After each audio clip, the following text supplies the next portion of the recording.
बिस्मिल्लाहिर्रहमानिर्रहीम। आबादगार साथियों अस्सलाम वालेकुम।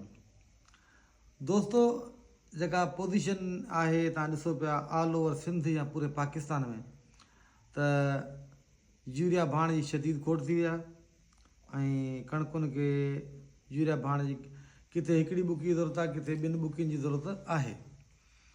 अच्छा, हाणे जेकॾहिं यूरिया एॾो अणलभ थी वियो आहे ऐं हिननि मार्केट में खणी एतिरो महांगो कयो आहे, 6,000-6500 रुपया बोरी आहे, त छा पोइ इन जो को हल आहे या इन जो हल ई कोन्हे, बसि छॾे ॾियूं माठ करे वेही रहूं? इन जो हल बिल्कुलु आहे। उहो इन जो हल आहे nano technology. Nano technology in ते आउं ख़ुदि अॼु खां 3 साल अॻु में तजुर्बो करे चुको आहियां। थोरी उन में हलाखी, पोइ असां उन ॻाल्हि खे छॾे ॾिनो। बाक़ी उन में फ़ाइदो आहे।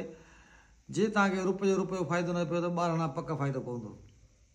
उन में छा करिणो आहे असांखे त फ़ी एकड़ जे लाइ 2.5 किलो यूरिया खपे, फ़क़ति 2.5 किलो।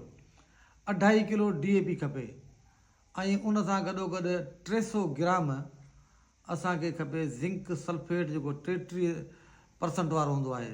चिलीटेट न खपंदो, पर ज़िंक सल्फेट खपंदो। अच्छा, इहे जेके 3 शयूं आहिनि, इहे गॾे इन जो स्प्रे कबो त इनशा ताला तव्हांखे रिज़ल्ट बहितरीनु मिलंदी।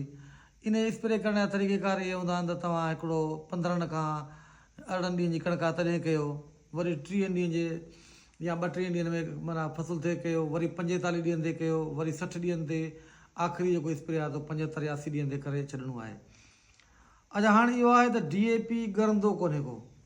उन करे जॾहिं असां या नैनो टेक्नोलॉजी संदे अब्बास फार्म ते यूज़ कई हुई त उन खे असां बाक़ाइदे हिकिड़ो जंबू खणी वियासीं, उन में उनखे काढ़ियोसीं। छो जो यूरिया त ॻरी वेंदो हलियो, यूरिया खे तव्हां ॻारींदो, उन करे तव्हांखे 3 थांव खपंदा। यानी हिकिड़ो तव्हांखे यूरिया जे लाइ ॻार ठाहिणो पवंदो, 2.5 किलो ॻारींदव उन में। ॿियो तव्हां जेको आहे सो ॻारींदव 2.5 किलो DAP। उहो पाणी गरम करे पोइ उन में तव्हांखे टसकाए उन खे ॻारणो पवंदो, इहो थोरी हलाकी वठंदो। नंबर 3 जेको ज़िंक सल्फेट आहे 300 ग्राम फ़ी एकड़ खे ॾियणो आहे, उहो बि तव्हांखे कंहिं थांव में ॻारणो पवंदो, ईअं कोन ॻरंदो को कॾहिं पाणी में। इन्हनि जो तव्हां डोज़ एकड़ में 8 दॿा आणे सघो था, त 8 दॿनि जे हिसाब सां फार्मुलेशन ख़ुदि ठाहिजो पाणी जी, त केतिरो तव्हांखे पाणी, केतिरो वॾो थांव हुजे जंहिंमें तव्हां हिनखे ॻारियो ऐं जेको आहे उहा माप ठाहियो। माना हणिणो इहो डोज़ जेको आहे 2.5 किलो यूरिया, 2.5 किलो DAP ऐं उन सां गॾोगॾु पंहिंजो 300 ग्राम ज़िंक, इहो हिकिड़े एकड़ जो डोज़ आहे। अच्छा, हाणे ॻाल्हि हीअ आहे त जॾहिं तव्हां दॿो स्प्रे वारो खणो त हुन में पहिरीं जेको आहे सो यूरिया वारो जेको महलूल तव्हां ठाहियो, महिरबानी करे उहो विझिजो। उन खां पोइ DAP वारो महलूल विझो। आख़िर में जेको आहे उन में तव्हांखे छा करिणो आहे, जो ज़िंक वारो आख़िर में विझिणो आहे, पहिरीं न आहे विझिणो। दॿे में विझी ऐं पोइ तव्हांखे एतिरो माल ठाहियो जो जीअं तव्हां 2 एकड़ था कयो त 2 एकड़ जो ठाहियो, वधीक न ठाहिजो त वरी शाम जो कंदासीं। जेको ठाहिणो आहे महलूल, उहो उन टाइम ते जेको आहे सो कलाक 2 में यूज़ करे छॾिणो आहे।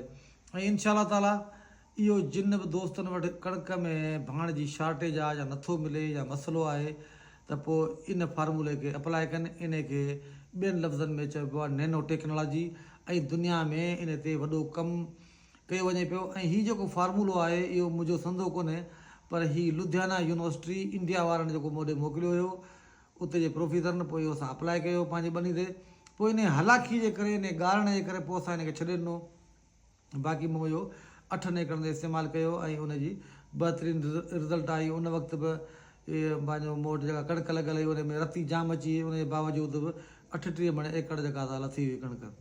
महिरबानी।